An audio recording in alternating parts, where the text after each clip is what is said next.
یہ C D آپ کی خدمت میں اسلامک ریسرچ سینٹر راولپنڈی کی جانب سے پیش کی جا رہی ہے۔ انٹرنیٹ پر ہمارا پتہ ہے www.irctk.com۔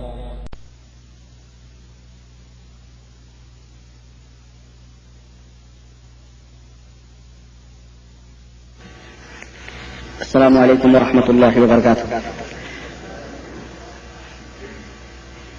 الحمد لله نحمده ونستعينه ونستغفره ونؤمن به ونتوكل عليه ونعوذ بالله من شرور أنفسنا ومن سيئات أعمالنا، من يهده الله فلا مضل له ومن يضلله فلا هادي له، ونشهد أن لا إله إلا الله ونشهد أن محمدا عبده ورسوله. أما بعد، فإن خير الحديث كتاب الله، وخير الهدي هدي محمد صلى الله عليه وسلم، وشر الأمور محدثاتها، وكل محدثة بدعة، وكل بدعة ضلالة، وكل ضلالة في النار. قال الله تبارك وتعالى في القرآن المجيد والفرقان الحميد: أعوذ بالله السميع العليم من الشيطان الرجيم، بسم الله الرحمن الرحيم. قال فبما أغويتني لأقعدن لهم صراطك المستقيم ثم لآتينهم من بين أيديهم ومن خلفهم وعن أيمانهم وعن شمائلهم ولا تجد أكثرهم شاكرين. صدق اللہ. جب تو نے مجھے ملعون کیا ہی ہے تو اب میں ان کو گمراہ کرنے کے لیے تیرے سیدھے راستے پر بیٹھوں گا، پھر ان کو گمراہ کرنے کے لیے آگے سے، پیچھے سے، دائیں سے اور بائیں سے، غرض ہر طرف سے آؤں گا، اور تو ان میں سے اکثر کو شکر گزار نہیں پائے گا. دوسری جگہ پروردگار عالم نے ارشاد فرمایا: ان الشیطان للانسان عدو مبین، کہ اے انسانوں، شیطان تمہارا کھلا ہوا دشمن ہے. مدعی توحید کے اور شرک سے یہ ساز باز، مدعی توحید کے اور شرک سے یہ ساز باز، ایک طرف قبروں کے سجدہ، دوسری جانب نماز، التجا فریاد استمداد غیر اللہ سے، التجا فریاد استمداد غیر اللہ سے، یہ نہیں ہے شرک تو پھر شرک کس کا نام ہے؟ تابق یہ کھیل دنیا کو دکھایا جائے گا، تابق یہ کھیل دنیا کو دکھایا جائے گا، مذہب کا توحید کا کب تک اڑایا جائے گا؟ حضرات گرامی قدر، معزز سامعین، آج جس موضوع پر میں روشنی ڈالنا چاہتا ہوں وہ یہ ہے کہ اسلام اور قبروں کی پوجا، پرستش اور ان قبروں کی اور مزاروں کی عبادت، اسلام کے اندر اس کی کتنی گنجائش ہے؟ اسلام نے اس سلسلے میں ہمیں کیا تعلیمات دی ہیں؟ کافی دنوں سے کچھ احباب کا اصرار تھا کہ اس موضوع کو بھی بیان کیا جائے، اور جبہ و دستار، لمبی لمبی زلفیں اور داڑھیاں اور ہاتھوں میں تسبیح پکڑے ہوئے گندم نما جو فروش انسانوں کی شکل میں پھرتے ہوئے شیطانی بھیڑیے جو قبروں اور مزاروں کی تجارت کرتے ہیں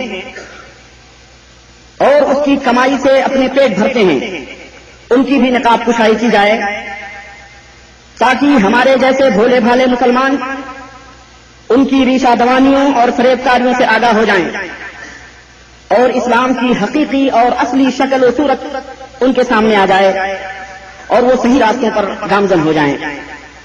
حالانکہ میری ابھی تک جو تقریباً 50 یا 60 کے قریب کیسٹیں لوگوں کے ہاتھوں میں آئی ہیں، میں نے شرک کے تعلق سے ہر کیسٹ میں کچھ نہ کچھ ضرور بات کہی ہے اور لوگوں کو اس سے آگاہ کیا ہے، مگر چونکہ مزاروں کے تعلق سے مکمل کوئی خطبہ ابھی تک میں نے آپ کے سامنے نہیں دیا تھا اور نہ ہی اس کے اوپر تفصیلی روشنی ڈالی گئی تھی، اس لیے میں نے بھی مناسب سمجھا کہ یہ وقت کا حساس نقطہ ہے اور جو بے شمار احباب اس قبر پرستی میں مبتلا تھے اور بہت سارے لوگوں نے الحمدللہ توبہ کر کے کتاب و سنت کی روشنی پہ وہ گامزن ہو چکے ہیں، ان کا بھی تقاضا ہے. تو میں نے سوچا کہ اس موضوع پر تفصیلی روشنی ڈالی جائے تاکہ ہمارے وہ بھائی جو اس گمراہی میں بھٹک رہے ہیں وہ ٹھنڈے دل و دماغ سے غور کریں اور سوچیں اور صحیح طور پر اللہ کے دین پر قائم و دائم ہو جائیں. مقصد صرف اس بھٹکی ہوئی امت کو اس کی صحیح منزل دکھلانا ہے اور اللہ اور اس کے رسول صلی اللہ علیہ وسلم کے فرمان کی روشنی میں ان مزاروں کے عرس اور میلے، ناچ اور گانوں، نظر و نیازوں، قوالیوں اور بھنگڑوں کی حقیقت کو جاننا ہے. کسی کی دل آزاری نہیں اور نہ ہی کسی کے اوپر طنز ہے. چونکہ شاید آپ لوگوں کو معلوم ہو کہ یہ بندے ناچیز بھی سن 82 سے پہلے اسی میدان کا کھلاڑی تھا. مزاروں کو دھوم دھڑک کے میلوں اور کھیلوں کا رسیا اور اپنے پیر کا خاص معتقد تھا، بلکہ ان کا خاص خادم اندر و باہر کا جانکار تھا. اس لیے ان حضرات سے کچھ زیادہ ہی جانکاری مجھے ہے جو صرف مرید ہوتے ہیں اور پیر و مرشد کے ظاہری اعمال کو دیکھ کر ان کے ہاتھوں اور پاؤں کو چاٹتے ہیں. لیکن میں چونکہ اندر و باہر کا جانکار تھا اور خادم خاص تھا، اس لیے اس سلسلے میں مجھے الحمدللہ کچھ زیادہ ہی معلومات. وہ مثل مشہور ہے کہ گھر کا بھیدی لنکا ڈھائے. لیکن جب اللہ رب العزت نے مجھے ہدایت بخشی اور میں نے اس شرک اور کفر کی غلاظتوں سے توبہ کیا تو دل میں ایک درد اٹھتا ہے، ایک ہوک سی اٹھتی ہے کہ اپنے بھائیوں کو بھی ان حقیقتوں سے آگاہ کر دوں جو خود اپنی آنکھوں سے اس ناچیز میں دیکھی ہیں اور کی ہیں، تاکہ ہو سکتا ہے کہ انہیں بھی اللہ تبارک و تعالی ہدایت عطا فرمائے. انداز بیاں گرچہ بہت شوق نہیں ہے، شاید کہ اتر جائے تیرے دل میں میری بات. تو اس توقع اور اس امید کے ساتھ کہ شاید اللہ تبارک و تعالی ہمارے ان احباب کو، ہمارے ان بھائیوں کو ہدایت عطا فرمائے. ہدایت ہمارے ہاتھ میں نہیں ہے، ہدایت دینا صرف اس وحدہ لا شریک کے ہاتھ میں ہے جس نے ہمیں اور آپ کو پیدا کیا ہے. ہمارا کام صرف تبلیغ ہے، ہمارا کام صرف آپ تک پہنچانا ہے. وما علینا الا البلاغ، ہمارے اوپر صرف اللہ اور اس کے رسول کے باتوں کو بلا کم و زیادہ کیے ہوئے آپ تک پہنچانا ہے.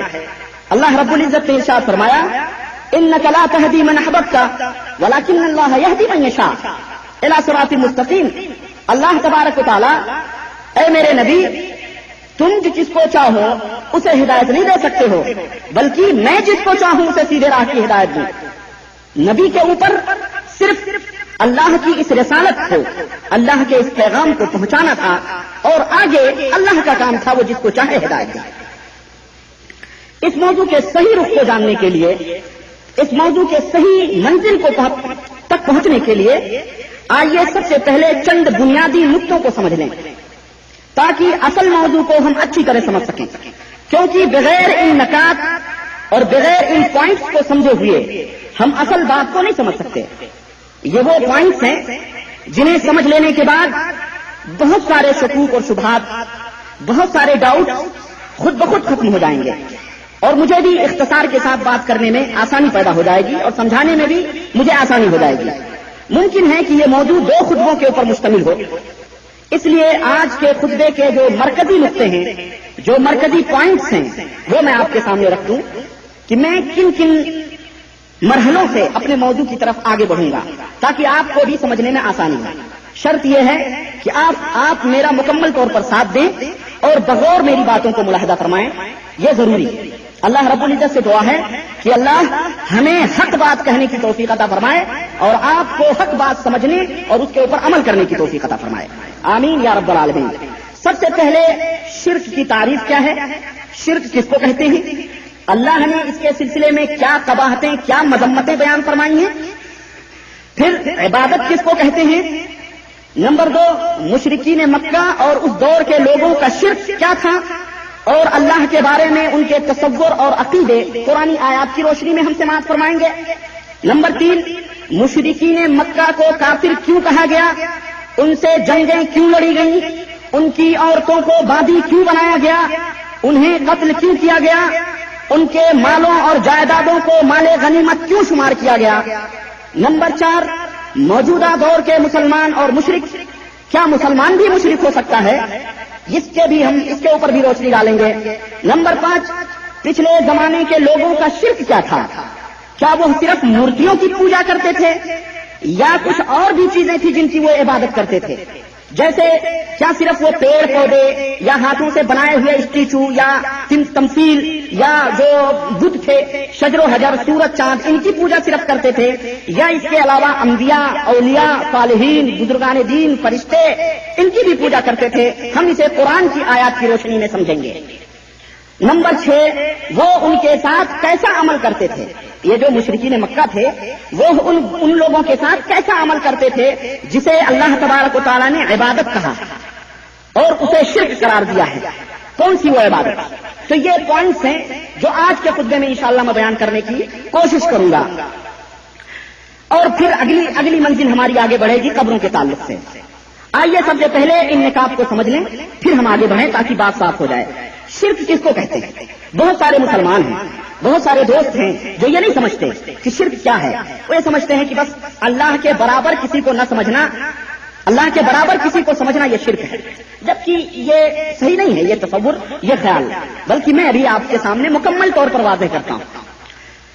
اللہ وحدہ لا شریک کے ذات میں، اس کے صفات میں، اس کی عبادت اور بندگی میں کسی بھی مخلوق کو خواہ وہ کتنا ہی بڑا کیوں نہ ہو اور وہ کتنا ہی چھوٹا کیوں نہ ہو، شریک کرنا یہ شرک کہلاتا ہے۔ ذات میں، صفات میں اور عبادت میں کسی کو شریک کرنا، کسی بھی مخلوق کو، یہ شرک کہلاتا ہے۔ مثلا اللہ کے علاوہ کسی بھی مخلوق کو خالق ماننا، مالک ماننا، رازق ماننا، مختار کل ماننا، یہ اس کی ذات میں شریک کرنا ہوا، یہ اس کی ذات میں شریک کرنا ہوا۔ اسی طرح سے اللہ وحدہ لا شریک کی شان یہ ہے کہ وہ اپنے علم کے اعتبار سے ہر جگہ حاضر و ناظر ہے، یعنی اس کا علم ہر چیز کو گھیرے میں لیے ہوئے ہے، وہ ہر چیز سے ہر وقت باخبر ہے، خواہ وہ چیز دور ہو یا نزدیک، پوشیدہ ہو یا ظاہر، آسمانوں میں ہو یا زمینوں میں، پہاڑوں کی چوٹیوں پر ہو یا سمندر کی تہوں میں۔ یہ اللہ ہی کی شان ہے کہ وہ سب سے باخبر ہے، کسی اور مخلوق کی شان یہ نہیں۔ اب اگر کوئی اللہ کا بندہ اٹھتے بیٹھتے کسی غیر اللہ کا نام لے یا دور و نزدیک سے اسے پکارے تاکہ وہ اس کی مصیبت دور کر دے، یا دشمن پر اس کا نام لے کر حملہ کرے، جیسے یا علی مشکل کشا، یا غوث المدد، یا داتا گنج ہجیری، یا خواجہ غریب نواز وغیرہ وغیرہ، یا اس کے نام کا ختم پڑھے یا اس کا تصور ذہن میں جمائے اور یہ عقیدہ رکھے کہ جس وقت میں زبان سے اس شخص کا نام لیتا ہوں یا دل میں اس کا تصور آتا ہے یا اس کی قبر کا دھیان کرتا ہوں تو اس کو خبر ہو جاتی ہے میری کوئی بات اس سے چھپی ہوئی نہیں ہے، میری صحت اور بیماری، موت و حیات، غم اور خوشی، اس کو ان سب کی ہر وقت خبر رہتی ہے۔ جو بات میری زبان سے نکلتی ہے وہ اسے سن لیتا ہے، میرے دل میں جو خیال آتا ہے وہ ولی یا پیر یا نبی یا شہید یا بزرگ یا مزار والا اس سے واقف رہتا ہے، تو ان تمام باتوں سے شرک ثابت ہو جاتا ہے، اور یہ شرک فی العلم کہلاتا ہے، یعنی حق تعالی جیسا علم اللہ کے کسی مخلوق کے لیے ثابت کرنا، یہ کیا کہلاتا ہے؟ شرک فی العلم کہلاتا ہے۔ اللہ ہی کی یہ شان ہے کہ وہ ہمارے دلوں کے بھید کو جانے، ہم جو سوچتے ہیں وہ سمجھے، ہمارے ذہن میں جو خیال ہے صرف اللہ ہی جانتا ہے۔ کسی مخلوق کے لیے یہ ثابت کرنا یہ کیا کہلاتا ہے؟ شرک کہلاتا ہے۔ بلا شبہ یقیناً اس عقیدہ سے انسان مشرک ہو جاتا ہے۔ اور ایک بات اور دھیان میں رکھیں، چاہے یہ عقیدہ کسی بڑے سے بڑے انسان کے متعلق رکھے یا کسی فرشتے کے بارے میں رکھے، چاہے وہ اس بات کا عقیدہ رکھے کہ یہ بزرگ جو ہیں ان کا یہ ذاتی علم ہے یا اللہ تبارک و تعالیٰ نے ان کو عطا کیا ہے، اس پوائنٹ کے اوپر بہت ضروری ہے دھیان دینا۔ بہت سارے لوگ گمراہ ہوتے ہیں اس پوائنٹ پر کہ چاہے ان کا علم یہ وہ سوچے کہ ان کی ذات سے ہے، خود بخود وہ جانتے ہیں، یا وہ یہ عقیدہ رکھے کہ اللہ نے ان کو عطا کیا ہے، تو یہ دونوں کے دونوں کیا ہیں؟ ہر صورت میں یہ شرکیہ عقیدہ ہے، ہر صورت میں یہ شرکیہ عقیدہ ہے، اور ابھی میں دلائل سے ثابت کروں گا کہ کیوں اور کیسے۔ اسی طرح سے اس دنیا میں تصرف اور اختیار کا مالک کون؟ صرف اللہ وحدہ لا شریک ہے۔ قدرت کس کی؟ صرف اللہ وحدہ لا شریک کی ہے۔ حکم چلانا، خواہش سے مارنا اور جلانا، غریبی اور امیری دینا، تندرستی اور بیماری دینا، فتح و شکست دینا، مرادیں پوری کرنا، بلائیں ٹالنا، مشکل میں دستگیری کرنا، وقت پڑھنے پر مدد کرنا، یہ سب کچھ اللہ وحدہ لا شریک کی شان ہے. کسی مخلوق کی یہ شان نہیں ہے، خواہ وہ کتنا ہی بڑا انسان کیوں نہ ہو یا فرشتہ ہی کیوں نہ ہو. اب اگر کوئی شخص ایسا تصرف یا ایسی صفت کسی اور مخلوق میں ثابت کرے، اس سے مرادیں مانگے، اس کے نام کی نظر و نیاز منت مانے یا قربانی کرے اور مصیبت کے وقت اس کو پکارے تاکہ وہ اس کی بلائیں ٹال دے، ایسا شخص کھلم کھلا مشرک ہے. ایسا شخص کھلم کھلا مشرک ہے اور اس کو شرک فی تصرف کہا جاتا ہے. یعنی اللہ جیسا تصرف غیر اللہ میں مان لینا یہ شرک ہے، اور خواہ وہ تصرف ذاتی مانے یا عطائی مانے، دونوں شکل میں کیا ہے وہ شرک ہے. یہ عقیدہ شرکیہ ہے. اسی طرح سے اللہ رب العزت نے بعض کام اپنی عبادت کے لیے مخصوص کر لیا ہے. بعض کام ایسے ہیں جو صرف اپنی عبادت کے لیے مخصوص کر لیا ہے، جن کو ہم عبادات کہتے ہیں. مثلا سجدہ کرنا، رکوع کرنا، اللہ کے نام پر صدقہ و خیرات کرنا، اس کے نام کا روزہ رکھنا، نماز پڑھنا، اس کے گھر خانے کعبہ کی زیارت کرنا، دور دور سے اس کے لیے سفر کرنا، اس سے اللہ رب العزت سے دعا کرنا، اس کو پکارنا، اس کے گھر کا طواف کرنا، اس کی طرف قربانی کے جانور لے جانا. کس کی طرف؟ خانے کعبہ کی طرف قربانی کے. یہ ذرا دھیان میں رکھیے گا کہ آج مزاروں کے اوپر بھی جانور لے جاتے ہیں لوگ، لیکن یہ خاص ہے کس کے لیے؟ حجی لے جانا، خانے کعبہ کی طرف جانور لے جانا، وہاں منتیں مانگنا، کعبہ پر غلاف چڑھانا، اور قبروں کے اوپر بھی چادریں چڑھتی ہیں. یہ بھی میں بتاؤں گا، ابھی آپ سمجھتے رہیں، صرف آئے گی یہ باتیں. قبروں گلاس چڑھانا، حجر اسود کو چومنا، اس کے گھر میں روشنی کرنا، آب زمزم کو تبرک سمجھ کر بدن پر ڈالنا اور پینا اور ملنا، اور آج قبروں کے دھومن کو تبرک سمجھا جاتا ہے. یہ سب بتا رہا ہوں ابھی میں. ڈالنا اور ملنا، وہاں کا خادم بننا، کہاں کا؟ خانے کعبہ کا خادم بننا. آج خادم مزاروں کے بنے ہوئے ہیں. خانے کعبہ کا خادم بننا وغیرہ وغیرہ، یہ سب کام اللہ تعالیٰ نے اپنی عبادت کے طور پر مسلمانوں کو بتائے، اپنی عبادت کے طور پر مسلمانوں کو بتائیں.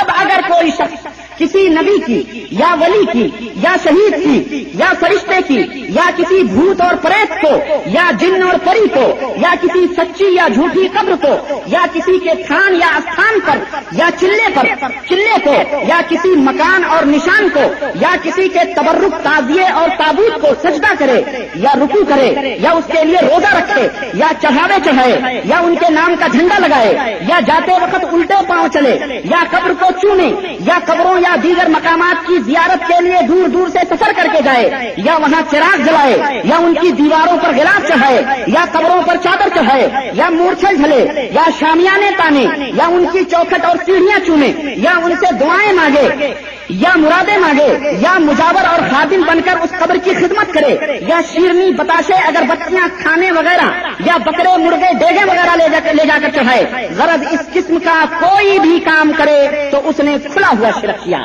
اس نے کھلا ہوا شرک کیا. اس کو شرک فی العبادت کہتے ہیں. یعنی اللہ کے کسی مخلوق کی تعظیم اللہ جیسی کرنا، خواہ یہ عقیدہ ہو کہ وہ ذاتی اعتبار سے ان تعظیموں کے لائق ہے یا اللہ ان کی اس تعظیم کرنے سے خوش ہوتا ہے اور اس کی تعظیم کی برکت سے بلائیں ٹل جاتی ہیں، بہر صورت یہ شرکیہ عقیدہ ہے. یہ کسی بھی حالت میں عقیدہ توحید نہیں ہو سکتا. بات کو سمجھ رہے ہیں کہ نہیں سمجھ رہے ہیں؟ سمجھ میں آ رہی ہے کہ نہیں آ رہی؟ اور شرک کیا ہے، اس کی مذمت کیا ہے؟ شرک یہ اکبر الکبائر ہے. تمام کبیرہ گناہوں میں زناکاری، بدکاری، چوری، گھٹیائی، بدماشی، تو آج تمام جو کبیرہ گناہیں ہیں ان کبیرہ گناہوں میں سے اکبر الکبائر، تمام کبیرہ گناہوں سے بھی بڑا ہے، جسے اللہ کبھی بھی معاف نہیں کر سکتا.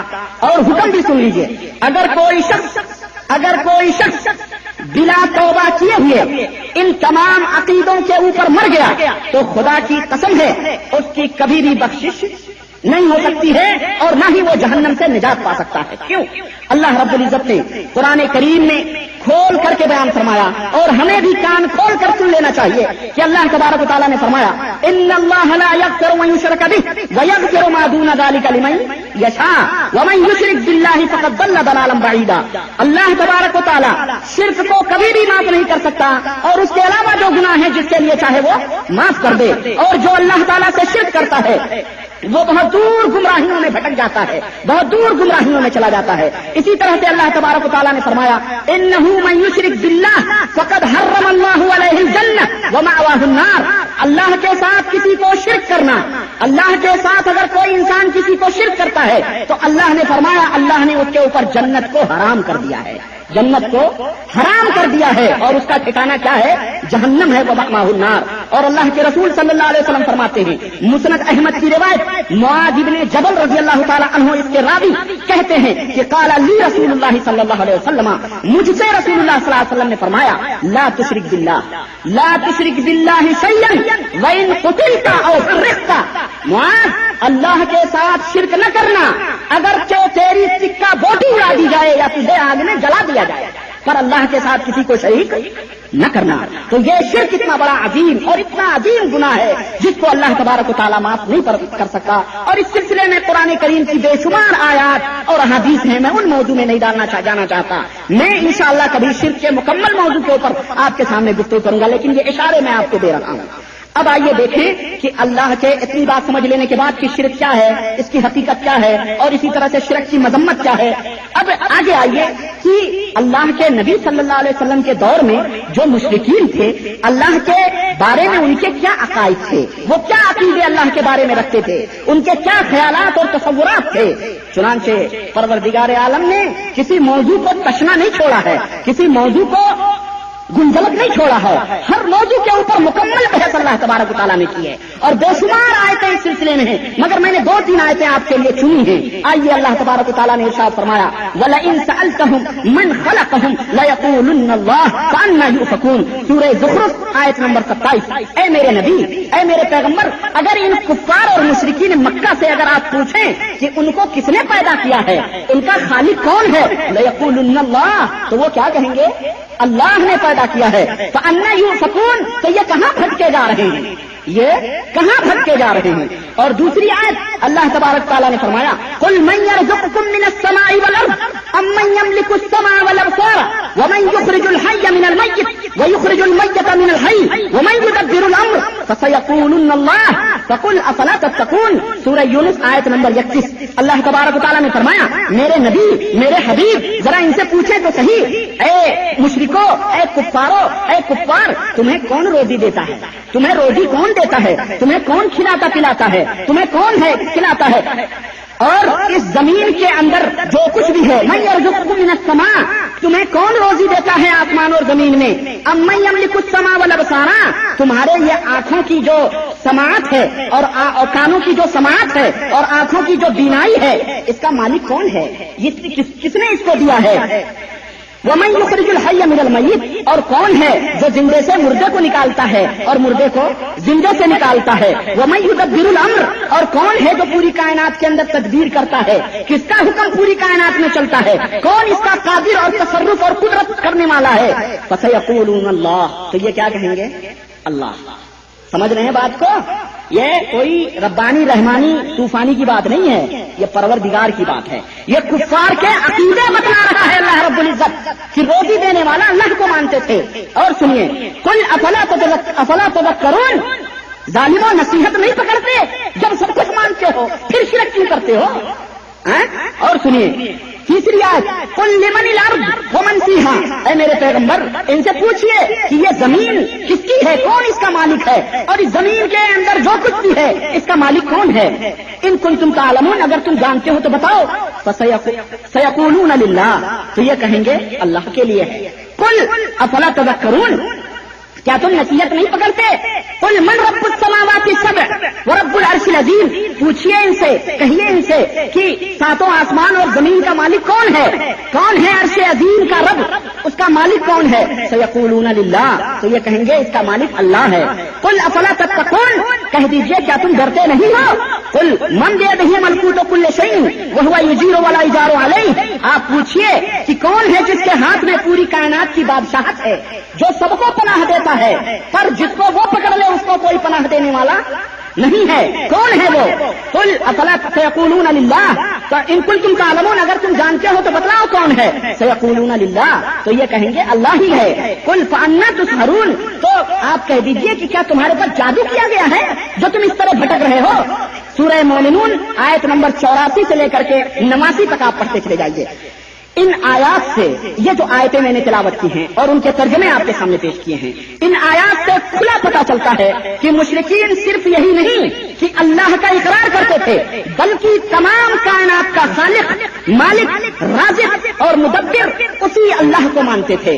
انہیں اقرار تھا کہ وہ جسے چاہے بچا لے، دنیا کی کوئی طاقت اس کا کچھ بگاڑ نہیں سکتی ہے، اور وہ جسے چاہے پکڑ لے، دنیا کی کوئی طاقت اسے بچا نہیں سکتی ہے. پھر سوال یہ پیدا ہوتا ہے کہ پھر وہ مشرک کیوں قرار پائے؟ جب یہ تمام سب مانتے تھے اللہ کو سب کچھ پھر وہ مشرک کیوں قرار پائے؟ ان سے جنگیں کیوں لڑی گئیں؟ انہیں قتل کیوں کیا گیا؟ ان کی بہنوں، بیٹیوں، ماؤں، بہنوں کو اسلام نے بادیاں کیوں بنایا؟ ان کے مال اور جائیداد کو مال غنیمت کیوں کہا گیا؟ کیوں مسلمانوں کے لیے مال غنیمت قرار دیا گیا؟ وجہ کیا تھی؟ سبب کیا تھا؟ آئیے قرآن ہی سے اس کا جواب پوچھتے ہیں، قرآن میں دیکھتے ہیں. چنانچہ آپ قرآن دیکھیے، اس کا صاف صاف جواب اس میں دیا گیا ہے، اور وہ یہ ہے کہ یہ لوگ جو تھے، یہ جو مشرکین تھے، یہ کچھ ہستی سمجھتے نا، ہستی کچھ لوگوں کے بارے میں، کچھ ہستیوں اور لوگوں کے بارے میں یہ عقیدہ رکھتے تھے کہ ان ہستیوں کو اللہ کی طرف سے فطری قوت سے بالا تر قوت دی گئی ہے. فطری قوت سے بالا تر قوت دی گئی ہے. فطری قوت ہے، آپ دیکھ رہے ہیں، سن رہے ہیں، سب کچھ کر رہے ہیں. یہاں بیٹھے ہیں، آپ کو میں بلا رہا ہوں، اب میں بول رہا ہوں، آپ سن رہے ہیں. یہ آپ کی فطری طاقت و قوت ہے. اور اس سے بالا تر قوت یہ ہے کہ آپ اپنے کمرے میں بیٹھے ہیں، میں یہاں سے پکاروں تو آپ سن لیں. یہ کیا ہے؟ فطرت سے بالا تر قوت ہے، بلند قوت ہے. ان ہستیوں، اس بات کو ذرا ذہن میں رکھیے گا، یہ وہ کہتے تھے کہ ہمارے یہ جو بزرگ ہیں، یہ ہستیاں ہیں، یہ بالا تر قوت، جو فطرت سے بالا تر قوت تھی، ان کو وہ مانتے تھے، وہ کرتے تھے. چنانچہ وہ یہ سمجھتے تھے کہ یہ ہستیاں اللہ سے سفارش کر کے ہماری مرادیں پورا کر دیتی ہیں، اللہ سے سفارش کر کے ہمیں اولاد دے دیتی ہیں، اللہ سے سفارش کر کے ہماری روزیوں میں کشادگی کر دیتی ہیں، اللہ سے سفارش کر کے ہمیں دشمنوں کے اوپر غلبہ دلوا دیتی ہیں، اور ہمیں اللہ سے قریب کر دیتی ہیں. پھر وہ مشرکین جب یہ عقیدہ رکھتے تھے تو ان کے ساتھ کچھ مراسم اور اعمال بھی کرتے تھے، کچھ رسم و رواج بھی تھے، کچھ کام بھی تھے جو ان کو خوش کرنے کے لیے کرتے تھے، ان کو خوش کرنے کے لیے کرتے تھے، جسے اللہ نے ان کی عبادت قرار دیا ہے، اور اسی وجہ سے انہیں مشرک کہا گیا. آئیے سب سے پہلے یہ دیکھتے ہیں کہ وہ ہستیاں تھیں کون، وہ ہستیاں کون تھیں جن کی وہ پوجا کرتے تھے. پھر اس کے بعد ہم یہ بتائیں گے کہ وہ کون سے اعمال کرتے تھے جسے اللہ رب العزت نے عبادت قرار دیا ہے. یہ دو پوائنٹ. تو سب سے پہلے آئیے یہ دیکھتے ہیں کہ وہ کون سی ہستیاں تھیں، وہ کون سے لوگ تھے جن کی یہ پوجا کرتے تھے، جن کے بارے میں یہ اس قسم کا عقیدہ رکھتے تھے. ایک ذہن میں لوگوں کے یہ بیٹھا ہوا ہے کہ وہ صرف بت پرست تھے، بت یعنی اسٹیچو رکھ کے پوجتے تھے، یہی وہ کرتے تھے، بقیہ ان کے اندر اور کوئی خرابی نہیں تھی. میں قرآن کی دلیل سے اس بات کو غلط ثابت کر رہا ہوں کہ صرف یہی نہیں تھا کہ وہ اسٹیچو کو پوجتے تھے یا بتوں کو سامنے رکھ کر کے اس کی عبادت کرتے تھے، بلکہ ان بتوں کے اندر وہ مکمل طور پر فطری قوت سے بالا تر قوت سمجھتے تھے. وہ میں ثابت کرنے کی کوشش کروں گا اور یہ بتلاؤں گا کہ وہ ہستیاں جن کو یہ پکارتے تھے یا ان کے لیے نظر و نیاز، منتیں یا چڑھاتے تھے، انہیں مشکل کشا سمجھتے تھے اور انہیں راضی کرنے کے لیے بکرے اور اونٹ ذبح کرتے تھے. وہ 4 قسم کی ہستیاں تھیں. کتنے قسم کی؟ 4 قسم کی ہستیاں تھیں. سب سے پہلے ملائکہ تھے، فرشتے. وہ فرشتوں کی عبادت کرتے تھے، فرشتوں کو پوجتے تھے، فرشتوں کو مشکل کشا سمجھتے تھے، ان کو بلاتے تھے، مدد کے لیے پکارتے تھے. اور آج بھی ہمارے یہ تعویذ گنڈا کرنے والے جانتے ہوں گے کہ اپنے اپنے تعویذوں میں یا جبریل علیہ السلام یا اسرافیل علیہ السلام یا کیا ہے یہ؟ کیا ہے یہ عقیدہ؟ اگر وہ مشرک رکھے، اگر وہ بیچارے رکھیں اللہ کو اقرار کرتے ہوئے سب کچھ، تب تو وہ مشرک ہے. اور تو نماز پڑھے، روزہ رکھے اور یہ عقیدہ رکھے تو تم موحد ہو گیا. سنو ابھی میں آگے بتاتا ہوں، آپ گھبرائیں نہیں. میں انشاءاللہ موضوع کی بال کی کھال نکالنے کی مجھے عادت ہے، جیسا کہ آپ کو معلوم ہے. کسی موضوع کو اس کو مکمل طور پر حق دے دینا، یہ میں ثابت کرنے کی کوشش کر رہا ہوں. ملائکہ کو وہ پوجتے تھے، فرشتوں کو، انبیاء کو وہ پوجتے تھے، صالحین اور بزرگان دین کی وہ عبادت کرتے تھے یا عقیدے رکھتے تھے، شجر و حجر اور کنکر اور پتھر کو وہ پوجتے تھے. یہ 4 قسم کے لوگ تھے. آئیے قرآن میں دیکھتے ہیں کہ اور انہوں نے یہ 4 قسم کے لوگوں میں یہ عقیدہ رکھا ہوا تھا کہ انہیں اللہ تبارک و تعالیٰ نے، یہ عقیدہ نہیں تھا کہ ان کو خود یہ قوت حاصل ہے، بلکہ ان کا کیا عقیدہ تھا کہ اللہ نے انہیں فطرت سے بالا تر قوت عطا کی تھی. کیا دی تھی؟ عطا کی تھی. اللہ نے دیا تھا، تب وہ مالک کیا اس لیے. اللہ رب العزت نے قرآن کریم میں ارشاد فرمایا وَجَعَلُوا الْمَلَائِكَةَ الَّذِينَ هُمْ عِبَادُ الرَّحْمَنِ إِنَاثًا أَشَهِدُوا خَلْقَهُمْ سَتُكْتَبُ شَهَادَتُهُمْ وَيُسْأَلُونَ وَقَالُوا لَوْ شَاءَ الرَّحْمَنُ مَا عَبَدْنَاهُمْ وَمَا لَهُم بِذَلِكَ مِنْ عِلْمٍ إِنْ هُمْ إِلَّا يَخْرُصُونَ.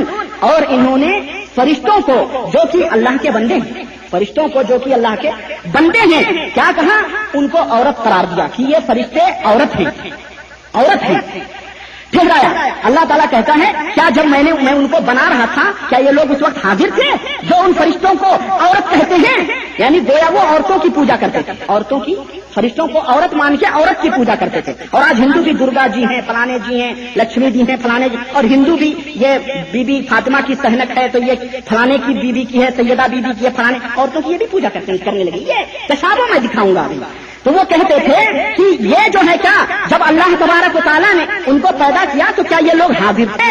وقالو، اور کیا کہتے ہیں بڑے ڈٹ کے کہ اگر اللہ چاہتا، اگر الرحمن چاہتا تو میں ان کی پوجا ہم نہیں کرتے، یہ تو اللہ ہی نے چاہا تبھی تو ہم پوچھتے ہیں. اللہ تعالیٰ کہتا ہے ما لہم بذالک من علم، ان کو اس کا کوئی بھی علم نہیں ہے. وما ہم الا انہم الا یخرصون، یہ صرف اٹکل پچو ہانکتے ہیں. یہ میں نے نہیں کہا تھا ان کی عبادت کرنا، مگر یہ اٹکل پچو اللہ کے اوپر بہتان لگاتے ہیں. اس آیت سے معلوم ہوا کہ مشرکین مکہ جو جن ہستیوں کی عبادت کرتے تھے ان میں فرشتے بھی تھے. ان میں کیا تھے؟ یہ بات اپنے ذہن میں رکھیے گا. ان میں کون تھے؟ فرشتے بھی تھے. اور فرشتے کون ہیں؟ اللہ کے خاص مقرب بندے ہیں، اللہ کے خاص مقرب بندے ہیں. آئیے اور کس کی پوجا کرتے تھے؟ نمبر 2، اولئک الذین یدعون یبتغون الی ربهم الوسیلہ ایہم اقرب ویرجون رحمتہ ویخافون عذابہ ان عذاب ربک کان محذورا. سورہ بنی اسرائیل آیت نمبر 57. یہ مشرکی، وہ مقبول بندے جنہیں یہ کافر پکارتے ہیں، اللہ تبارک تعالیٰ فرماتا ہے وہ مقبول بندے جنہیں یہ کافر پکارتے ہیں وہ بیچارے خود اللہ کی طرف قربت ڈھونڈتے ہیں، خود اللہ سے نزدیک ہونے کے لیے ذریعے وسیلے تلاش کرتے ہیں کہ ان میں جو کوئی زیادہ مقرب ہے، اور وہ اللہ کی رحمت کی امید رکھتے ہیں اور اللہ کے عذاب سے ڈرتے ہیں. اس آیت سے معلوم ہوا کہ جن مشرکین مکہ جو تھے وہ جن ہستیوں کو پکارتے تھے وہ بارگاہ الہی کے مقرب اور مقبول بندے تھے. معلوم ہوا کہ نہیں معلوم ہوا؟ بارگاہ الہی کے ولی تھے، وہ صالحین تھے، مقبول اور موحد بندے تھے، بزرگان دین تھے جن کو یہ پکارتے تھے. اور سنیے، انبیاء کو بھی یہ پکارتے تھے. اللہ رب العزت نے فرمایا وَإِذْ قَالَ اللَّهُ يَا عِيسَى ابْنَ مَرْيَمَ أَأَنْتَ قُلْتَ لِلنَّاسِ اتَّخِذُونِي وَأُمِّي إِلَٰهَيْنِ مِن دُونِ اللَّهِ. اور جب اللہ قیامت کے دن عیسیٰ سے پوچھے گا کہ عیسیٰ ابن مریم کیا تم نے لوگوں کو یہ حکم دیا تھا کہ مجھے اور میری ماں مریم کو اللہ کے علاوہ بھی معبود بنا لو، اللہ کے علاوہ ان کی پرستش کرو، اللہ کے علاوہ مجھے اور میری ماں کو اپنا مشکل کشا اور جو ہے پکارنے والا سمجھو، کیا تم نے کہا تھا؟ قال سبحانک ما یکون لی ان اقول ما لیس لی بحق. حضرت عیسیٰ قیامت کے دن یہ جواب دیں گے کہ پروردگار تو شرک سے بے نیاز ہے، یہ جو کام ہے یہ تو شرک کے ہیں، لیکن تو سبحان ہے، پاک و صاف ہے تیری ذات، شرک سے بے نیاز ہے. میں بھلا ایسی بات کیوں کہوں گا جس کا مجھے حق ہی نہیں پہنچتا؟ میں وہ بات کیوں کہوں گا؟ ان کنت قلتہ، اگر میں نے یہ بات کہی ہے فقد علمت، تو تجھے معلوم ہے. اگر میں نے یہ بات کہی ہے ان نصرانیوں کرسچنوں سے کہ عیسیٰ کو پکارو، عیسیٰ سے مدد مانگو، مریم کی عبادت کرو، مریم سے سفارش طلب کرو، اولاد مانگو، روزی مانگو، رزق مانگو، ان کے بت بنا کے پوجو، اگر میں نے ان سے یہ بات کہی ہے تو تجھے معلوم ہے. تعلم ما فی نفسی، جو میرے دل میں ہے وہ تجھے معلوم ہے، ولا اعلم ما فی نفسی کا، اور جو تیرے دل میں ہے وہ مجھے پتا نہیں ہے. انک انت علام الغیوب، پروردگار تو ہی غیبوں کا جاننے والا ہے، تو ہی غیبوں کا، چھپی ہوئی باتوں کا جاننے والا ہے. اس آیت کریمہ سے کیا معلوم ہوا؟ اس آیت سے معلوم ہوا کہ جو لوگ حضرت عیسیٰ کو پکارتے، مشکل کشا سمجھتے، یا ان کی والدہ مریم کو پکارتے، ان سے مدد مانگتے ہیں، وہ بھی مشرک ہیں، اور وہ بھی ان لوگ نبیوں کو بھی وہ پکارتے تھے. اور میں آپ کو بتاؤں، حضرت ابراہیم علیہ السلام جب فتح مکہ کے وقت اللہ کے رسول صلی اللہ علیہ وسلم نے کعبے کی چھت سے 360 بتوں کو توڑا اور دروازہ کھول کے جب اندر گئے تو دیکھا حضرت ابراہیم اور حضرت اسماعیل علیہ السلام کی تصویر وہاں ٹنگی ہوئی تھی اور بنائی ہوئی تھی. حضرت محمد رسول اللہ صلی اللہ علیہ وسلم نے فرمایا ان ظالموں نے میرے باپ ابراہیم کو بھی نہیں بخشا. وہ نبیوں کی بھی پوجا کرتے تھے، فرق یہ تھا وہ بیچارے کھڑا کر کے پوچھتے تھے. آج کل کا یہ مسلمان ذرا سیانا واقع ہوا ہے، یہ مردوں کی پوجا کرتا ہے، سلا کے پوچھتا ہے.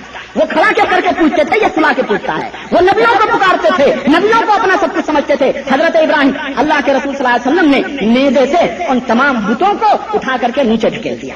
حضرت ابراہیم کی توہین کر دی انہوں نے، نعوذ باللہ. آج کل کے مشرک یہ کہہ سکتے ہیں ارے یہ تو گستاخی ہے نبیوں کی، ہم کہتے ہیں نبیوں کی پوجا نہ کرو تو کہتے ہیں یہ ولی اللہ کو مانتے نہیں. حضور صلی اللہ علیہ وسلم ان تصویروں کو، ان بتوں کو نوچ کے پھینک رہے ہیں، تو کیا نعوذ باللہ حضرت ابراہیم کی توہین کر رہے ہیں حضور صلی اللہ علیہ وسلم؟ نہیں، شرک کو مٹانا یہ ہر مسلمان کا فرض اولی. یہ ہے، یہ توہین نہیں بلکہ یہ نبیوں کی تعلیمات کے اوپر صحیح طور پر عمل کرنا ہے. اسی طرح سے اور بھی صالحین اور بزرگان دین تھے، جیسے لات، عزا، منات، ود، سوا، یغوث، یعوق اور نصر وغیرہ. یہ سورہ نوح کے اندر اس کی تمام تفصیلات قرآن کریم کے اندر موجود ہے. یہ مشرکین انہیں بھی پوجتے تھے، جیسا کہ قرآن کریم اور صحیح بخاری کی روایات سے واضح ہے. میں اس تفصیلی میں نہیں جانا چاہتا، اگر آپ کو ہے تو صحیح بخاری آپ اٹھا کر کے دیکھیں اور اسی طرح سے قرآن کریم سورہ نوح کی آیتیں آپ پڑھ کے دیکھیں، اس میں آپ کو تفصیل ملے گی. یہ وہ ہستیاں تھیں جن کی وہ پوجا کرتے تھے، جن میں انبیاء بھی تھے، فرشتے بھی تھے، اللہ کے موحد نیکوکار بندے بھی تھے اور بت وغیرہ بھی موجود تھے. سمجھ میں آ رہی ہے بات؟ یہاں ایک بات یاد رکھیے گا اچھی طرح سے کہ یہ جو مشرکین جن ہستیوں کو پوجتے تھے ان کے بارے میں یہ عقیدہ نہیں رکھتے تھے کہ یہ قوتیں یا یہ اختیارات ان کو اپنے سے حاصل ہیں، نہیں رکھتے تھے عقیدہ، بلکہ یہ عقیدہ رکھتے تھے کہ یہ سب اللہ نے انہیں عطا کیا ہوا.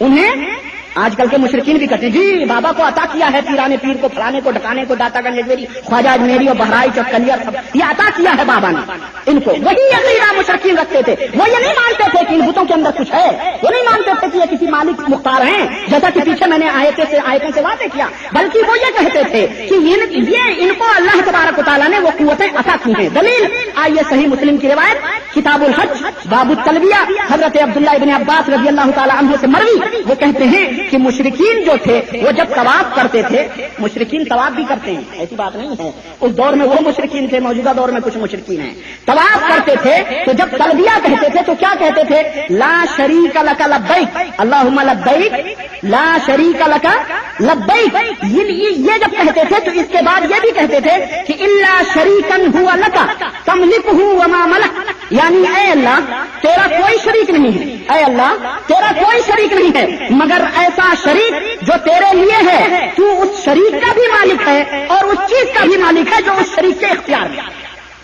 بات سمجھ میں آئی؟ بات نہیں سمجھ میں آئی. کفار اور مشرکین جو تھے، ٹائم ہے ذرا سوچ کے سمجھا کرو، جلدی جلدی سمجھا کرو، ہمیں وقت نہیں دیکھنا ہے اور آپ کو سمجھانا بھی ہے، اس لیے جلدی سمجھا کرو، ہمارے ساتھ چلو. وہ کیا کہتے تھے کہ اے اللہ تیرا کوئی شریک نہیں ہے، لیکن ایسا شریک جو تیرے لیے ہے، جس کو تو نے بنایا ہوا ہے اپنے لیے، ایسا شریک ہے، تو اس شریک کا بھی مالک ہے اور جو اس کے اختیار میں ہے اس کا بھی مالک ہے. سمجھ میں آئی بات؟ کوئی ٹیڑھی کھیر نہیں ہے یار، واضح بات ہے. تو اس شریک کو بھی پیدا کرنے والا ہے، وہ بھی تیرا مخلوق، تیرا بندہ ہے، اور جو تو نے اس کو عطا کیا ہے اس کا بھی مالک ہے. سمجھ میں اب آئی؟ اس طرح سے سمجھیے. تو اس سے کیا پتا چلا اس حدیث سے کہ وہ لوگ اللہ کے ذات میں جو شریک مانتے تھے ان شریکوں کے بارے میں یہ عقیدہ نہیں رکھتے تھے کہ وہ جو ہے اس کے مالک ہیں، بلکہ وہ عقیدہ رکھتے تھے کہ یہ بھی اللہ کے مخلوق اور بندے ہیں اور جو ان کو اختیار اور قوت اور طاقت حاصل ہے وہ اللہ کی طرف سے دی ہوئی ہے.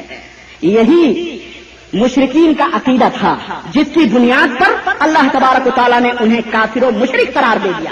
یہی وہ عقیدہ تھا جس کی بنیاد پر اللہ تعالیٰ نے انہیں. آخری بات یہ ہے، آئیے دیکھیں کہ ان بزرگ ہستیوں کے ساتھ جب یہ عقیدہ وہ رکھتے تھے تو کیا عمل کرتے تھے جس کی وجہ سے وہ عبادت قرار دیا گیا. کیا عمل تھا؟ کیا عمل کرتے تھے اللہ نے جسے عبادت کہا ہے، یا جن کی وجہ سے وہ مشرکین ان کے عابد اور پجاری قرار دیے گئے؟ کیا عمل تھا ان کا؟ کیا کرتے تھے؟ آئیے دیکھتے ہیں. قرآن ہمیں رہنمائی کرتا ہے. نمبر 1، وہ مشرکین ان بزرگوں، فرشتوں، نبیوں، ولیوں کو اپنی حاجت روائی، اپنی مصیبتوں کو دور کرنے کے لیے، مشکل کشائی کے لیے پکارا کرتے تھے، ان کو پکارا کرتے تھے. قرآن کریم اللہ رب العزت کا فرمان قل انی نہیت ان اعبد الذین تدعون من دون اللہ، سورہ انعام آیت نمبر 56. اے میرے حبیب، اے میرے پیغمبر، ان کو کہہ دیجئے کہ مجھے اللہ نے منع کیا ہے کہ میں ان لوگوں کی پوجا کروں جن کو تم اللہ کے علاوہ پکارتے ہو، جن کو تم اللہ کے علاوہ پکارتے ہو. اس آیت کریمہ سے معلوم ہوا کہ دعا یا پکارنا یہ کیا ہے؟ عبادت ہے. دعا اور پکارنا کیا ہے؟ یہ عبادت ہے. بہت صدقے